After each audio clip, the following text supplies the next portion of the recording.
ಹೀಗೆ ಹಿರಿಯ ನಾಯಕರುಗಳ ಆಸೆ ಒಂದು ರೀತಿಯದ್ದಾದರೆ ಇನ್ನು ಕಿರಿಯ ಶಾಸಕರುಗಳ ಆಸೆ ಮತ್ತೊಂದು ರೀತಿಯಲ್ಲಿದೆ. ಕಾಂಗ್ರೆಸ್ ಸರ್ಕಾರದಲ್ಲಿ ಈಗ ಕಿರಿಯ ಶಾಸಕರು ಅಂದರೆ ಮೊದಲ ಬಾರಿಗೆ ಶಾಸಕರಾಗಿ ಆಯ್ಕೆಯಾದಂಥವರಲ್ಲಿ 31 ಮಂದಿ ಕಾಂಗ್ರೆಸ್ ಶಾಸಕರು ಸಂಪುಟ ಪುನರ್ರಚನೆಯ ವೇಳೆ ನಮಗೂ ಮಂತ್ರಿ ಸ್ಥಾನ ಕೊಡಿ ಅಂತ ರಾಹುಲ್ ಗಾಂಧಿ ಖರ್ಗೆ ಅವರಿಗೆ ಪತ್ರ ಬರೆದಿದ್ದಾರೆ. ಹಾಗಾಗಿ ಪತ್ರ ಬರೆದ ಈ 31 ಶಾಸಕರುಗಳು ಯಾರ್ಯಾರು, ಅವರ ಬೇಡಿಕೆಗಳು ಏನೇನು ಅನ್ನೋದನ್ನು ನಿಮಗೆ ತೋರಿಸ್ತೀವಿ.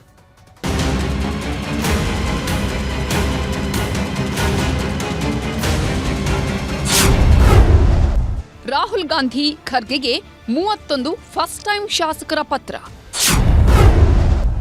ಸಂಪುಟ ಪುನಾರಚನೆ ಜೊತೆ ಮಂತ್ರಿ ಸ್ಥಾನಕ್ಕೆ ಡಿಮ್ಯಾಂಡ್. ರಾಜ್ಯ ಕಾಂಗ್ರೆಸ್ ಸರ್ಕಾರದಲ್ಲಿ ಪ್ರತಿದಿನವೂ ನಾಯಕತ್ವ ಬದಲಾವಣೆಯ ಕಿಚ್ಚು ಮಾತ್ರವೇ ದೊಡ್ಡ ಸದ್ದು ಮಾಡ್ತಿತ್ತು. ಆದ್ರೆ ಇವತ್ತು ಕಾಂಗ್ರೆಸ್ ಪಕ್ಷದಿಂದ ಮೊದಲ ಸಲ ಗೆದ್ದಿರುವ ಶಾಸಕರುಗಳ ಪತ್ರವೂ ಸುದ್ದಿ ಮಾಡ್ತಿದೆ.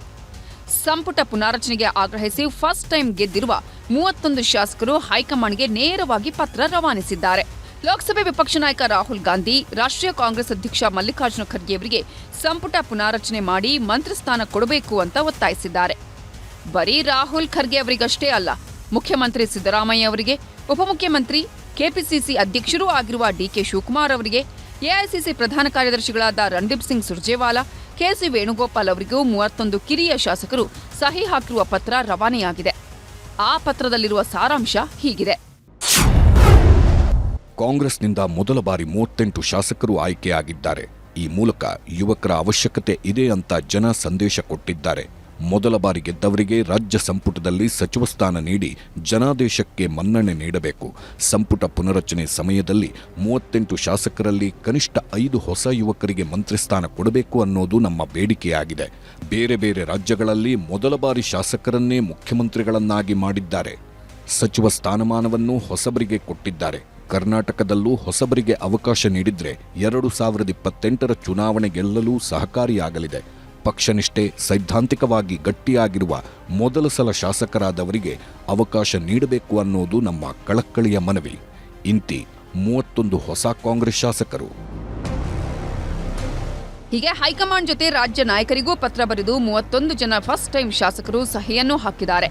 ಇದರಲ್ಲಿ ಬಹುತೇಕ ಶಾಸಕರು ಡಿಕೆ ಶಿವಕುಮಾರ್ ಅವರನ್ನ ಮುಖ್ಯಮಂತ್ರಿ ಸ್ಥಾನದಲ್ಲಿ ನೋಡಬೇಕು ಅಂತ ಕಾಯ್ತಿರೋರೇ ಹೆಚ್ಚು. ಮಂಡ್ಯ ಶಾಸಕ ರವಿಕುಮಾರ್, ರಾಮನಗರ ಶಾಸಕ ಇಕ್ಬಾಲ್ ಹುಸೇನ್, ಚನ್ನಗಿರಿ ಶಾಸಕ ಶಿವಗಂಗಾ ಬಸವರಾಜ್, ಮೂಡಿಗೆರೆ ಶಾಸಕಿ ನಯನಾ ಮೋಟಮ್ಮ, ಮದ್ದೂರು ಶಾಸಕ ಉದಯ್ ಕುಮಾರ್ ಸೇರಿದಂತೆ ಅನೇಕರು ಸಂಪುಟ ಪುನಾರಚನೆಗೆ ಆಗ್ರಹಿಸಿ ಪತ್ರ ಬರೆದಿರುವ ಪ್ರಮುಖರು. ಶಾಸಕರಿಗೆ ಸ್ಪಂದಿಸದ ಸಚಿವರ ಮೇಲೂ ಸಿಟ್ಟು. ಪತ್ರ ಬರೆದಿದ್ದು ನಿಜ ಅಂತಿದ್ದಾರೆ ಸಹಿ ಹಾಕಿದವರು.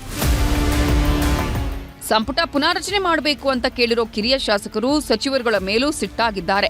ಶಾಸಕರುಗಳಿಗೆ ಸರಿಯಾಗಿ ಸ್ಪಂದಿಸದ ಸಚಿವರನ್ನ ಕಟ್ಕೊಂಡು ಏನ್ ಮಾಡೋದು, ಅದಕ್ಕೆ ಪತ್ರ ಬರೆದಿದ್ದೀವಿ, ಸಿಎಲ್ಪಿ ಸಭೆಯಲ್ಲೂ ಕೂಡ ಹೇಳಿದೀವಿ ಅಂತ ರಾಮನಗರ ಶಾಸಕ ಇಕ್ಬಾಲ್ ಹುಸೇನ್ ನೇರವಾಗಿ ವಾಗ್ದಾಳಿ ಮಾಡಿದ್ರು. ಇನ್ನು ಶಾಸಕರಾದ ಮಂಥರ್ಗೌಡ, ಗಣೇಶ್ ಪ್ರಸಾದ್, ಮಾಯಕೊಂಡ ಶಾಸಕ ಬಸವಂತಪ್ಪ ಕೂಡ ಪತ್ರ ಬರೆದಿರೋದು ನಿಜ ಅಂತ ಹೇಳಿದ್ರು. ನಮಗೆ ಸರಿಯಾಗಿ ಸ್ಪಂದನೆ ಸಿಗ್ತಾ ಇಲ್ಲ, ನಮಗೆ ಸರಿಯಾದ ಅನುದಾನಗಳು ಸಿಗ್ತಾ ಇಲ್ಲ, ನಮ್ಗೆ ಯಾರು ಭೇಟಿ ಅವಕಾಶ ಮಾಡಿಕೊಡ್ತಾ ಇಲ್ಲ, ಗೌರವ ಕೊಡ್ತಾ ಇಲ್ಲ ಅಂತೇಳಿ ಸಾಕಷ್ಟು ಸಲ ಹೇಳಿದ್ದಾರೆ. ಇದೇನು ಹೊಸ್ತೇನಲ್ಲ. ಇದು ನಮ್ಮ ರಾಷ್ಟ್ರೀಯ ನಾಯಕರ ಹತ್ರ ಒಂದು ಮನವಿ ಮಾಡ್ಕೊಂಡಾಗ ಒಂದು ಹೊಸಬ್ರಿಗೆ ಗೆದ್ದಂಥ ಫಸ್ಟ್ ಟೈಮ್ ಗೆದ್ದಂಥವ್ರಿಗೆ ಒಂದು ಅವಕಾಶ ಕೊಡ್ರಿ ಅಂತಕ್ಕಂಥ ಮನವಿ ನಮ್ಮ 38 ಜನ ಸೈನ್ ಮಾಡಿ ಮಾಡ್ತಿರತ್ತೆ.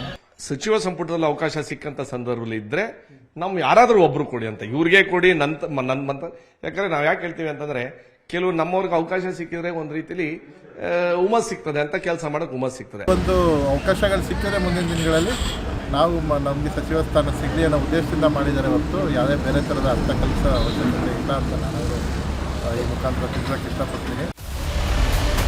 ಮಂತ್ರಿ ಪದವಿಗಾಗಿ 31 ಹೊಸ ಶಾಸಕರು ಪತ್ರ ಬರೆದಿರೋ ಬಗ್ಗೆ ಪಶುಸಂಗೋಪನಾ ಸಚಿವ ಕೆ ವೆಂಕಟೇಶ್ ರಿಯಾಕ್ಟ್ ಮಾಡಿದ್ರು. ಹೈಕಮಾಂಡ್ ತೀರ್ಮಾನಕ್ಕೆ ಎಲ್ಲರೂ ಬದ್ಧರಾಗಿರಬೇಕು ಅಂತ ಕಿವಿಮಾತು ಹೇಳಿದ್ದಾರೆ. ಹೈಕಮಾಂಡ್ ಏನು ತೀರ್ಮಾನ ಕೆಲವರು ಬದ್ಧರಾಗಬೇಕಲ್ಲ.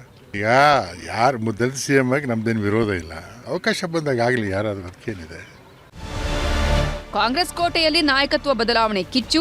ದಲಿತ ಸಿಎಂ ಸುದ್ದಿ ಕಾವೇರಿರೋ ಹೊತ್ತಲ್ಲೇ ಶಾಸಕರ ಪತ್ರನೂ ಸ್ಫೋಟವಾಗಿದೆ. ಪತ್ರ ಬರೆದ ಶಾಸಕರು ಹೊಸಬರಿಗೆ ಅವಕಾಶ ಕೇಳೋ ಜೊತೆಗೆ ಹಿರಿಯ ಸಚಿವರು ಸ್ಪಂದಿಸುತ್ತಿಲ್ಲ ಅನ್ನೋ ಸಂದೇಶವನ್ನು ಹೈಕಮಾಂಡ್ಗೆ ಕಳುಹಿಸಿದ್ದಾರೆ. ಈ ಎಲ್ಲಾ ವಿದ್ಯಮಾನಗಳು ಯಾವ ಹಂತಕ್ಕೆ ಹೋಗಿ ನಿಲ್ಲುತ್ತೋ, ಹೈಕಮಾಂಡ್ ಯಾವ ನಿರ್ಧಾರಕ್ಕೆ ಬರುತ್ತೋ ಗೊತ್ತಿಲ್ಲ. ಆದರೆ ಪ್ರತಿಪಕ್ಷಗಳಿಗಂತೂ ಕರೆದು ಕಾಂಗ್ರೆಸ್ನವರೇ ಅಸ್ತ್ರ ಕೊಟ್ಟಂತಾಗಿದೆ. Bureau report, news 18.